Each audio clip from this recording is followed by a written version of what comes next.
యేసయ్యకి మహిమ కలుగునుగాక. మీ అందరికీ వందనములు. ఈరోజు మనం చెప్పుకుంటున్న అంశం ఏమనగా, మన యేసయ్య గొప్ప కార్యములు చేసే దేవుడు. ఎందుకంటే ఏ గొప్ప కార్యమైనా ఆయనే చేయాలి.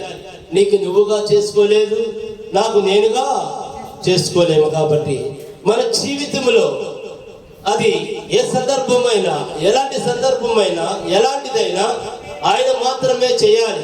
మన జీవితంలో గొప్ప కార్యం జరిగిందంటే ఫస్ట్ మనము మహిమ చెల్లించుకోవాలి మన దేవుడికి. యేసయ్య, నేనైతే ఏమీ చేయలేను కానీ నా పట్ల నువ్వు ఈ గొప్ప కార్యం చేసినందుకు తండ్రి నీకు సమస్త మహిమ కలుగును గాక అని చిన్న విషయానికైనా పెద్ద విషయానికైనా మనం ఎవరికి కృతజ్ఞతాస్తుతులు చెల్లించుకోవాలి అంటే దేవదేవుడైన యేసయ్యకి మనము ఆయనకి మహిమ చెల్లించుకోవాలి, మహిమ చెప్పుకోవాలి. ఎందుకంటే ఆయన మాత్రమే సమస్తము చేయుచున్న దేవుడు, చేయగలిగిన దేవుడు, అన్ని ఆయనే అయి ఉన్నాడు కనుక మనము నిరంతరము కూడా యేసయ్య వైపే చూడాలి.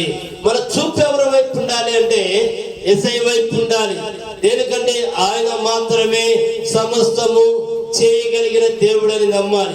ఈ ప్రపంచంలో మనము ఎవరిని నమ్మినా నమ్మకపోయినా పర్వాలేదు కానీ మనమంటూ ఒకరిని నమ్మాలి. ఆ నమ్మిన వారే మన యేసయ్య. మన నమ్మకాన్ని, విశ్వాసాన్ని కోల్పోకూడదు. ఎందుకంటే ఈ లోకంలో ఎవరి దగ్గరైనా ఆస్తులు ఉండొచ్చు, పోవచ్చు, కానీ విశ్వాసం మాత్రం యేసయ్య దగ్గరే ఉండాలి. నా దేవుడు గొప్పవాడని నమ్మాలి. నా దేవుడు సమస్తము చేయగలిగిన యేసయ్యని మనం నమ్మాలి.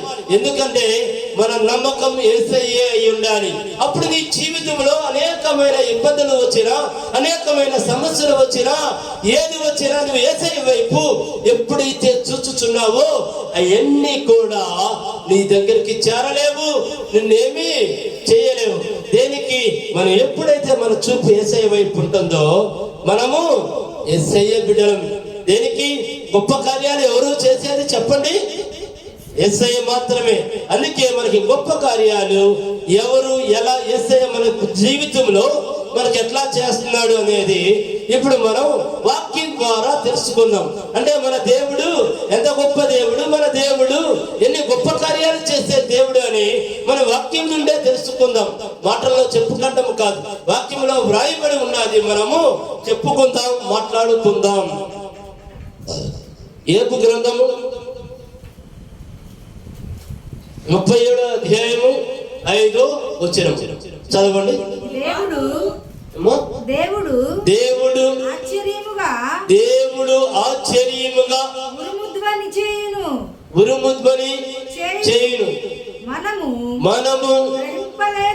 మనము గ్రహింపలేని గొప్ప కార్యములను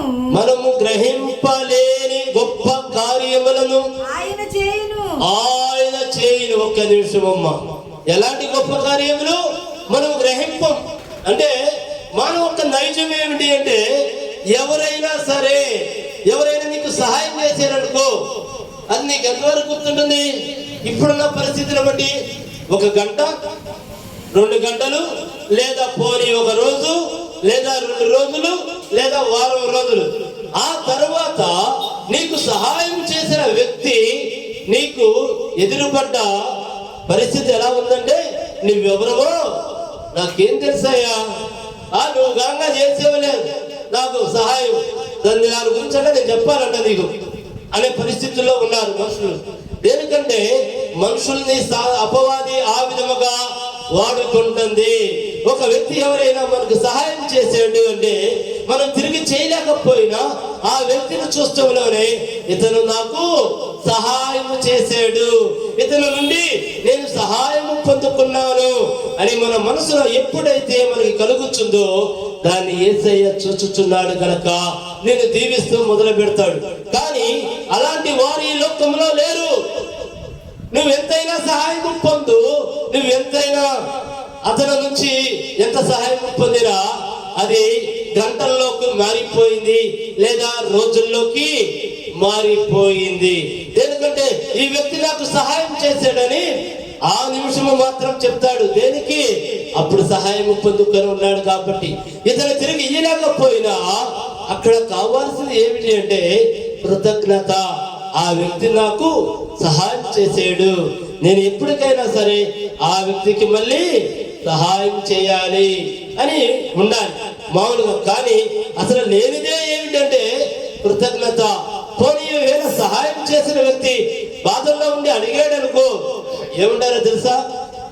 చాలులేవయ్యా, నువ్వు కానీ చేసావు నాకు సహాయం, నువ్వు చేయకపోయినా ఇంకెవడో వాడు చేసేవాళ్లే అంటారు. దేనికి? అతని సహాయం అయిపోతుందిగా, అతని ఇబ్బంది తీరిపోతుందిగా, అందుకని ఈ మాట వాడతారు. కానీ ఇక్కడ మన దేవుడు ఏమంటున్నాడు? ఇంకో చదవమ్మా. గొప్ప కార్యాలు అక్కడ నుంచి మనము గ్రహింపలేని గొప్ప కార్యములను ఆయన చేయుచున్నాడు. అంటే ఎలాంటి గొప్ప కార్యాలు చెప్పండి? మనకి మనుషులకి ఎన్ని సమస్యలు ఉన్నాయి? జనరల్ గా మాట్లాడుకున్నాం. బాగా లేకపోవడం ఒక సమస్య, దరిద్రంతో కుటుంబం మొత్తం ఉండడం ఒక సమస్య, అప్పులతో నలిగిపోవడం ఒక సమస్య, బ్రతుకుదేరు లేకపోవడం ఒక సమస్య, వ్యాపారం లేకపోవడం ఒక సమస్య, అలాగే ఉద్యోగం లేకపోవడం ఒక సమస్య, లేదు మనశ్శాంతి లేకపోవడం ఒక సమస్య. ఇవన్నీ సమస్యలే కదా. కానీ ఇక్కడ మన దేవుడు ఏమంటున్నాడు? మీరు గ్రహింపలేని గొప్ప కార్యములను ఆయన చేయును. నీకు బాగాలా, నువ్వేం చేస్తావు చెప్పండి? యేసయ్యని ప్రార్థించేవనుకో, ఆయన నీ మొర ఆలకించి నిన్ను స్వస్థతపరిచేయడనుకో, ఆయన నీ జీవితంలో గొప్ప కార్యం చేసినట్టా కాదా చెప్పండి? ఎక్కడా కూడా డాక్టర్లు కూడా మా వల్ల కాదు, ఇతను బ్రతకడు అని చెప్పారు.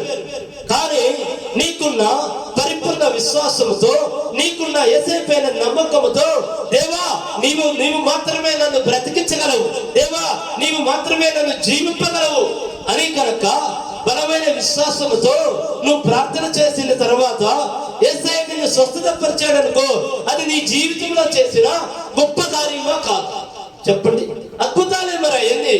ఎందుకంటే అందుకే ఇక్కడ యేసయ్య ఏమంటున్నాడంటే మీరు గ్రహింపలేని గొప్ప కార్యములను ఆయన చేయును.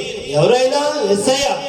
దేనికంటే నీ వల్ల కాదు, ఇతరుల వల్ల కాదు, కానీ ఆయన మాత్రం చేస్తా అని నీకు వాగ్దానం ఇచ్చుచున్నాడు. దేనికంటే నీకు వాగ్దానం ఇచ్చిన దేవుడు గొప్ప దేవుడు. ఆయన ఒక్కసారి గనక వాగ్దానం ఇచ్చాడంటే భూమి ఆకాశములు గతించిపోయినను ఆయన వాగ్దానము గతించిపోదు.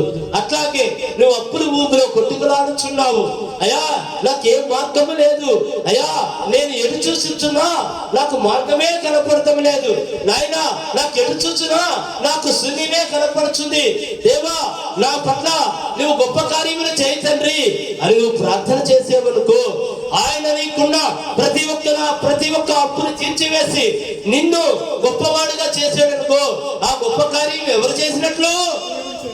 యేసయ్య చేసినట్లే కదా. కానీ నువ్వు ఏ విధముగా ఉండాలి? యేసయ్య నీకు గొప్ప కార్యం చేసినప్పుడు నువ్వు కూడా యేసయ్యకి కృతజ్ఞతగా జీవించాలి. దేనికంటే ఆయన చేసేళ్లే, నా సమస్యలన్నీ తీరిపోయింది, నేను ఈ ఒడ్డు దాటేసాను అన్నట్లుగా నువ్వు వ్యవహరించకూడదు. నా దేవుడు నన్ను గొప్ప కార్యము చేసాడు, అప్పుల్లో ఉన్న నన్ను అప్పు తీసుకునేవాడుగా కాక నాకు నా దేవుడు అప్పించేవాడుగా నన్ను చేశాడు, నా దేవుడు నన్ను ఆశీర్వదించాడు, నా దేవుడు నన్ను దీవించాడు, నేను నా దేవుడికి కృతజ్ఞత కలిగి ఉండాలి అని నువ్వు అనుకోవాలి. కానీ నా సమస్యలు మొత్తం తీరిపోయింది, ఈ రోజున నేనేం చేసినా పర్వాలేదు అనే అహంకారము గనక నీలో కలిగితే దేవుడు చేసిన కృతజ్ఞతను మర్చిపోయి, యేసయ్య చేసిన కృతజ్ఞతను మర్చిపోయి మళ్ళీ నువ్వు అపవాది స్నేహితుడుగా మారిపోయినట్లే. అపవాదే నిన్ను అప్పుల్లో పడేసింది, మళ్ళీ నిన్ను దేవుడు యేసయ్య రక్షించాడు, యేసయ్య దీవించాడు, యేసయ్య ఆశీర్వదించాడు.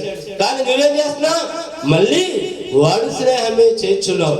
అట్లా ఎన్నటికీ చేయవద్దు. దేనికంటే యేసయ్య నీ జీవితంలో గొప్ప కార్యాలు చేసే దేవుడు. నీకు బ్రతుకుదేరు మార్గం లేదు.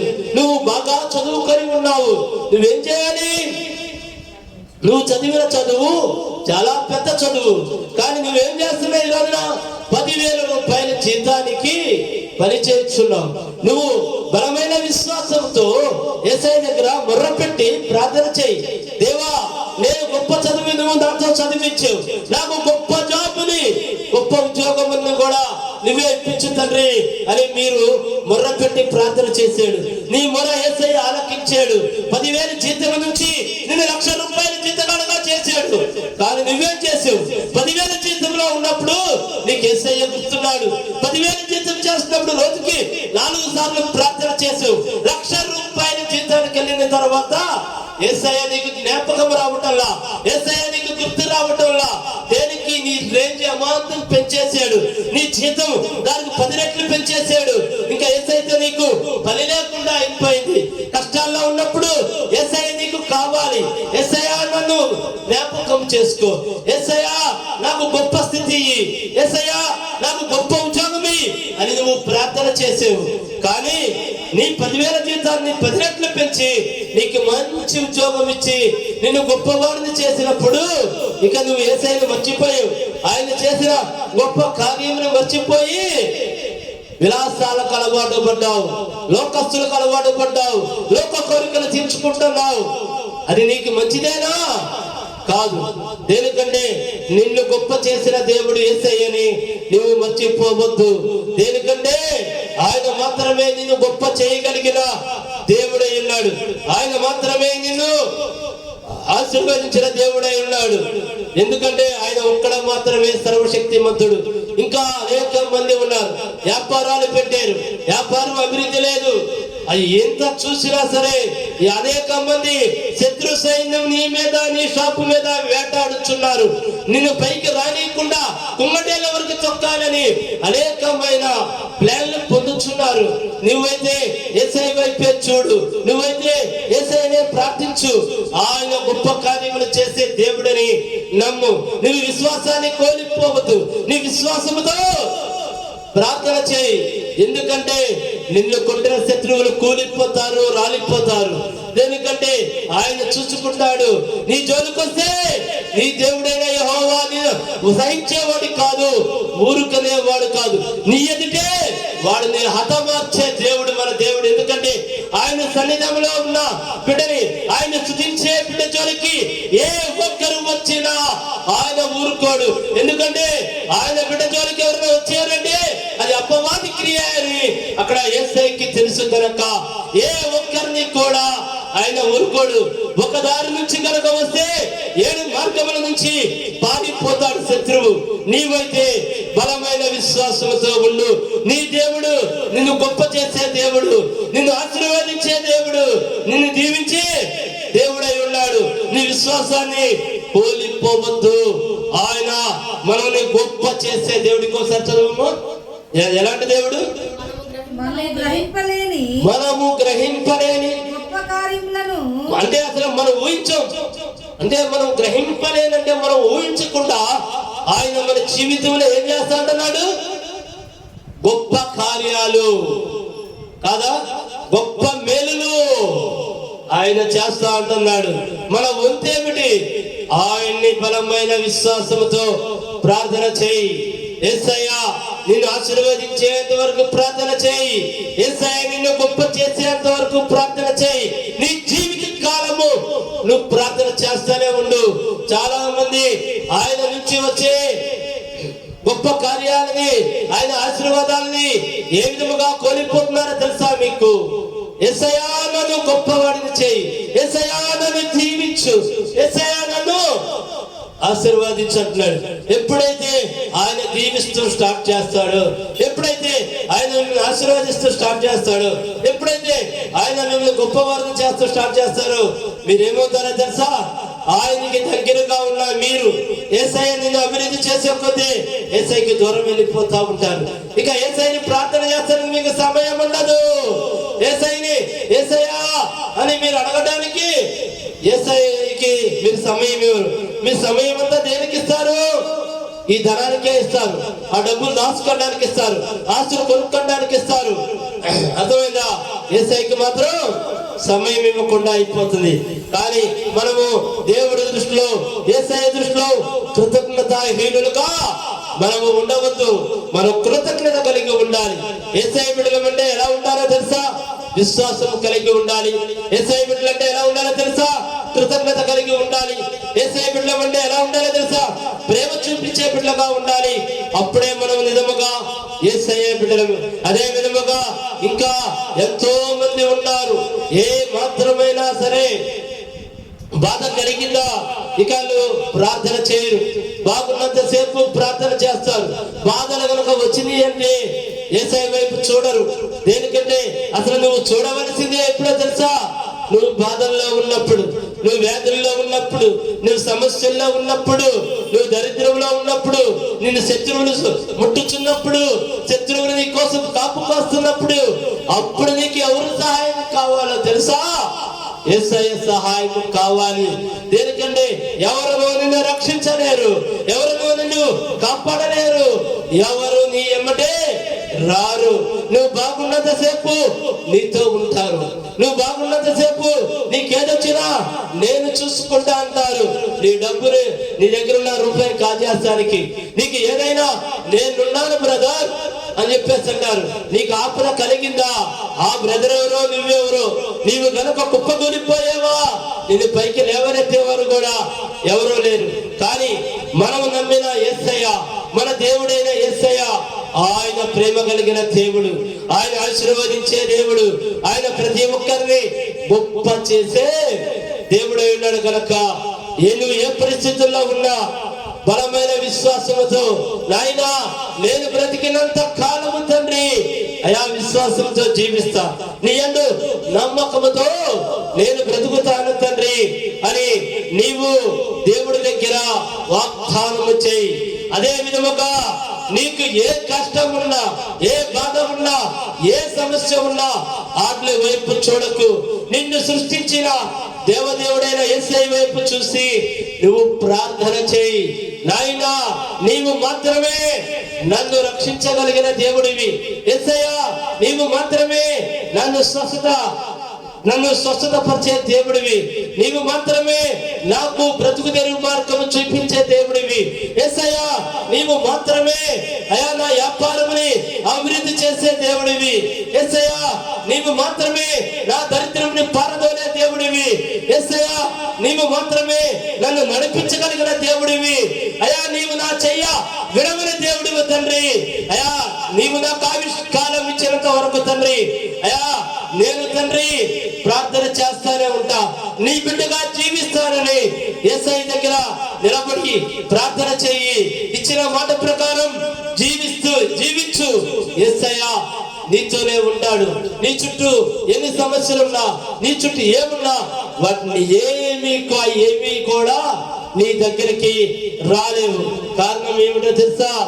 ఆయన నిన్ను గొప్ప చేసే దేవుడు. ఎలాంటి దేవుడు మన దేవుడు? నిన్ను గొప్ప చేసే దేవుడు. నువ్వు గొప్ప అయ్యేంత వరకు కూడా ఆయన నిన్ను వదిలిపెట్టడు. నువ్వు ఎలా ఉంటే ఆయన వదిలిపెట్టడు. నీవు మంచివాడుగా మారాలి. నువ్వు చేసే పనులన్నీ చెడ్డ కార్యాలు చేస్తా, దేవా నీవు నన్ను గొప్ప చేస్తా అన్నావు అంటే కుదరదు అక్కడ. దేనికంటే మనుషులను ఎవరినైనా నువ్వు మాయ చేయొచ్చు, మనుషులను ఎవరినైనా నువ్వు మోసం చేయొచ్చు, కానీ యేసయ్యని నువ్వు మోసం చేయలేవు. దేనికంటే ఆయన సర్వ సృష్టికర్త, సర్వాన్ని సృష్టించిన దేవుడు, హృదయ రహస్యములు ఎరిగిన దేవుడు. అందుకే నీ పూర్ణ హృదయాన్ని యేసయ్యకి అప్పచెప్పు. దేనికంటే నువ్వు మనిషిగా మారు. నీ మంచి మనసు యేసయ్యకి అప్పచెప్పు. నీ పూర్ణ హృదయాన్ని యేసయ్యకి అప్పచెప్పి, దేవా నా సమస్తము నీవే, నా సర్వము నీవే తండ్రి, నాయనా నీవు తప్ప నాకెవరూ లేరు దేవా అని బలమైన విశ్వాసముతో ప్రార్థన చేయి. తప్పనిసరిగా నిన్ను ఆయన గొప్ప చేస్తాడు. ఆయన వాగ్దానం ఇచ్చిన దేవుడు. ఆయన వాగ్దానం ఎలాంటిది చెప్పండి? ఒక్కసారి వాగ్దానం ఇచ్చాడంటే భూమి ఆకాశములు గతించిపోయినా ఆయన వాగ్దానము గతించిపోదు. బలమైన విశ్వాసంతో ఉండండి.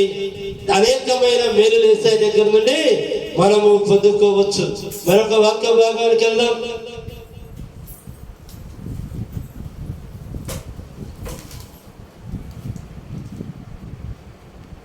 ఇర్మియా 33:6.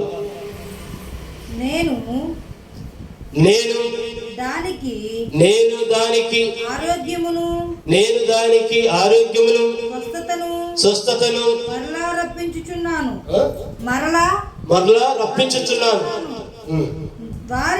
వారిని స్వస్థపరచుచున్నాను. వారికి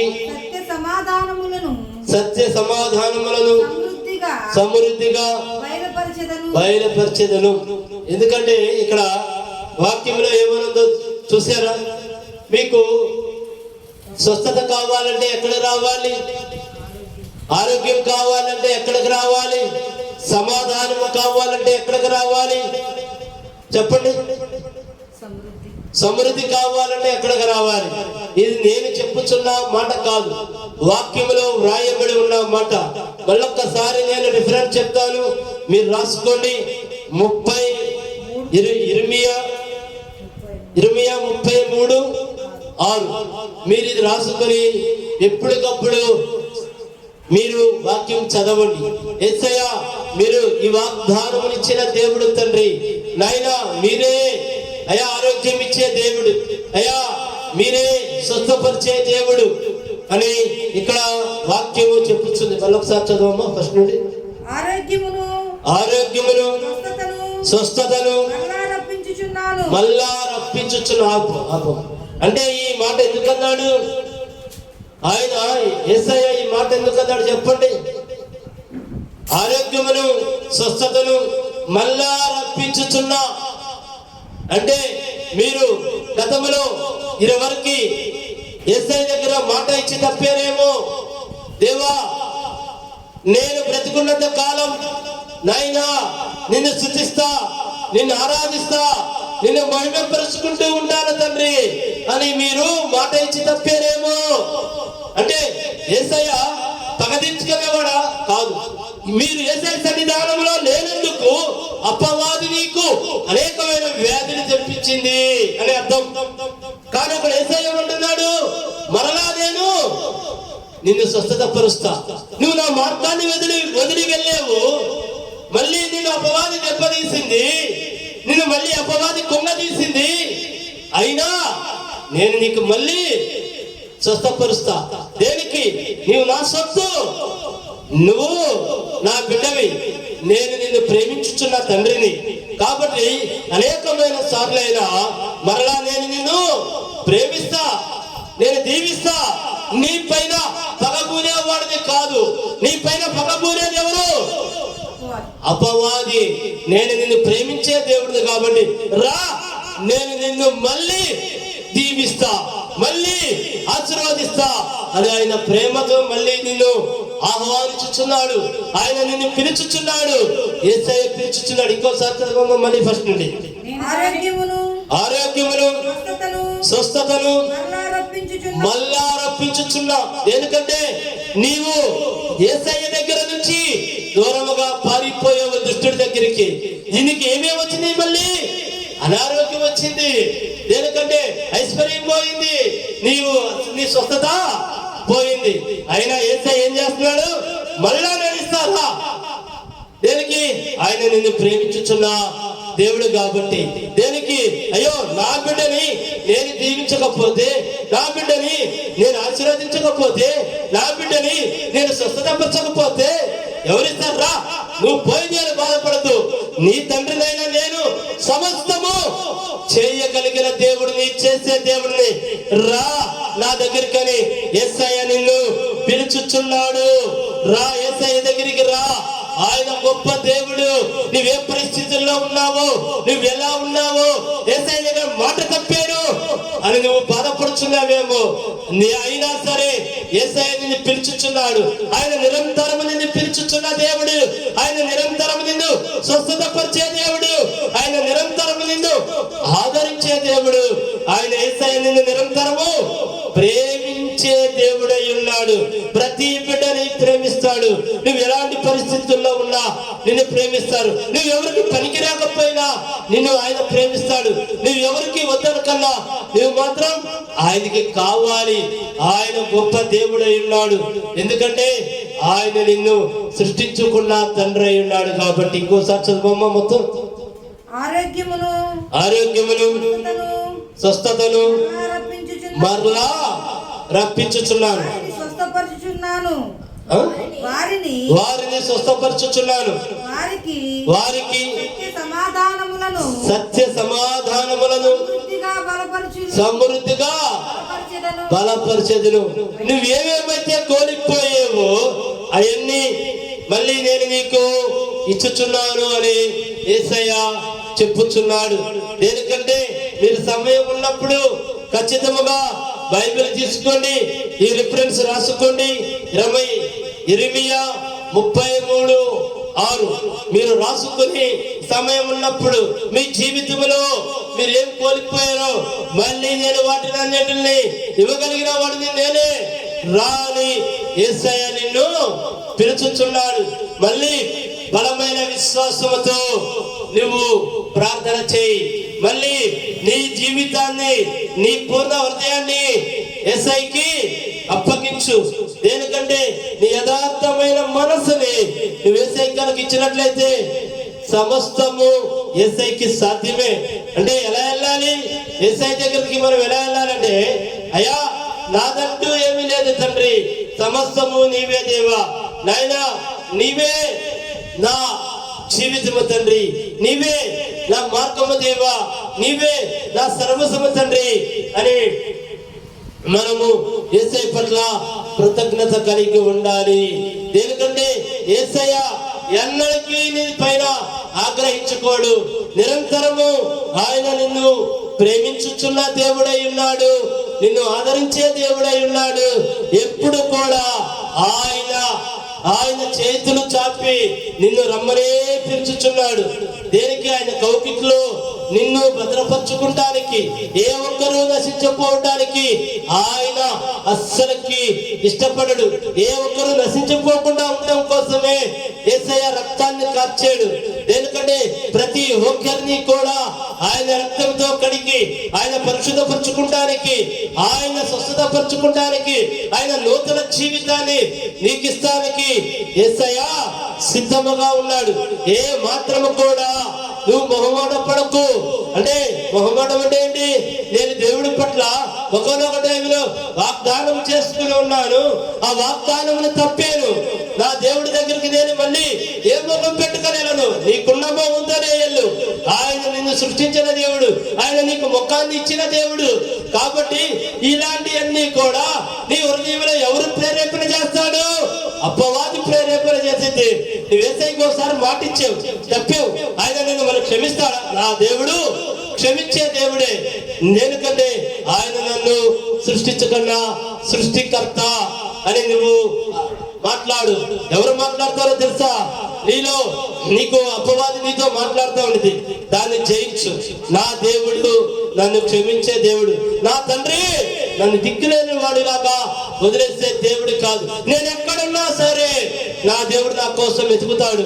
నా దేవుడు నిరంతరము ఆయన ప్రేమని నా మీద కురిపిస్తాడు అని నువ్వు మాట్లాడు. అందుకే మన దేవుడు ఎలాంటి దేవుడు? శాశ్వతమైన ప్రేమతో నేను నిన్ను ప్రేమించుచున్నాను అని వాగ్దానం ఇచ్చిన దేవుడు. అందుకే మన దేవుడు ఎలాంటి దేవుడు? గొప్ప కార్యాలు చేసే దేవుడే ఉన్నాడు. సమయం సరిపోలేదు, రేపు వారము మళ్ళీ చెప్పుకుందాము. మన దేవుడు ఎలాంటి దేవుడు అంటే గొప్ప కార్యములు చేసే దేవుడు. కాబట్టి రేపు వారము మళ్ళీ చెప్పుకుందాం. దయచేసి తలలు ఉంచుకుంటే ప్రార్థన చేసుకుందాం. మా గొప్ప దేవ, మా తండ్రి, మా యేసయ్య, మా అందరి జీవితంలో తండ్రి గొప్ప కార్యములు చేయి దేవా. నాయనా నీ బిడ్డలమైన మేము గొప్పగా బ్రతకాలి తండ్రి. నాయనా నా తండ్రి తండ్రి, మంచి ఆరోగ్యం ఇస్తానని ఈరోజు మీరు వాగ్దానం ఇచ్చారు తండ్రి. మరలా రాను వచ్చిన నేను నిన్ను దీవిస్తాను, నేను నిన్ను ఆశీర్వాదిస్తానని తండ్రి వాక్యం రూపంలో మీరు మాతో మాట్లాడినందుకు దేవా మీకు సమస్త మహిమ కలుగును గాక. నిరంతరం మమ్మల్ని ప్రేమించుచున్న మా తండ్రి మీకు సమస్త మహిమ కలుగును గాక. నాయనా ఈ వాక్యముల ప్రతి బిడ్డని తండ్రి వారి జీవితంలో గొప్ప కార్యములు చేయమని నా దేవా నజరేయుడైన యేసుక్రీస్తు నామములో ప్రార్థించి అడిగి వేడుకొనుచున్నాను మా ప్రియ పరలోకపు తండ్రి. ఆమేన్, ఆమేన్, ఆమేన్. మా అడ్రస్ మదర్ తెరీసా వీధి, ఐతా నగర్, తెనాలి, గుంటూరు జిల్లా. మా ఫోన్ నెంబర్ 9849844862. మీ అందరికీ వందనం.